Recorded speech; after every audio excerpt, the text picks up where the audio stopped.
ఒక మనిషి శరీరం పడిపోయాక రిప్ అనేది అందరూ వాడుతూ సంఘీభావాన్ని తెలుపుతుంటారు. ఫేస్బుక్, ఇన్స్టాగ్రామ్, వాట్సప్ ఇలా సోషల్ మీడియాలో చనిపోయిన వ్యక్తి ఫోటో పెట్టి రిప్ అనే పదాన్ని బాగా వాడుతున్నారు. ఎవ్వరు శరీరం వదిలినా రిప్ రిప్ రిప్ అని పెట్టడం సర్వసాధారణంగా మారిపోయింది. రిప్కి సనాతన ధర్మానికి సంబంధం ఏంటి? రిప్ అంటే రెస్ట్ ఇన్ పీస్ అని అర్థం. అంటే ప్రశాంతంగా నిద్రపో అని.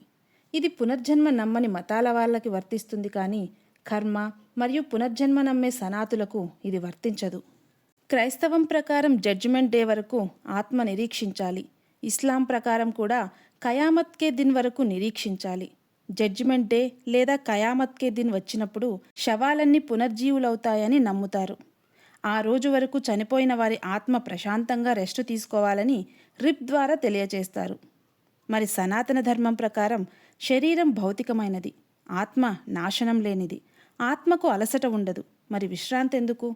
మరణానంతరం జీవి పాపపుణ్యాలను బట్టి స్వర్గ నరకాలకు వెళ్లడమో లేదా పునర్జన్మ ఎత్తడమో మోక్షాన్ని పొందడమో వంటివి జరుగుతాయి. హిందువులు పునర్జన్మ సిద్ధాంతాన్ని నమ్ముతారు. ఆత్మ ఈ ప్రపంచాన్ని విడిచిపెట్టాలని కోరుకుంటారు. అందుకే రెస్ట్ ఇన్ పీస్ అని సనాతనంలో చెప్పకూడదు.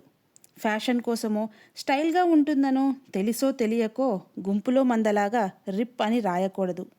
అవివేకంతో ఎవరో చేశారని గుడ్డిగా ఫాలో అవ్వకండి. వాస్తవాలు తెలుసుకోండి. మన సంస్కృతి సాంప్రదాయాల ప్రకారం ఎవరైనా చనిపోతే భగవంతుని కృప కలుగుగాక అనో, ఆత్మ సద్గతి పొందుగాక అనో, లేదా స్వర్గలోక ప్రాప్తిరస్తు అనో, శ్రద్ధాంజలి అనో వాడాలి. అంతేకాని మనకు ఏమాత్రం సంబంధం లేని రిప్ని వాడకపోవడమే మంచిది. ఈ విషయాన్ని తెలియని వాళ్ళకి ఈ వీడియో ద్వారా తెలియజేస్తారని కోరుకుంటూ జై శ్రీరామ్.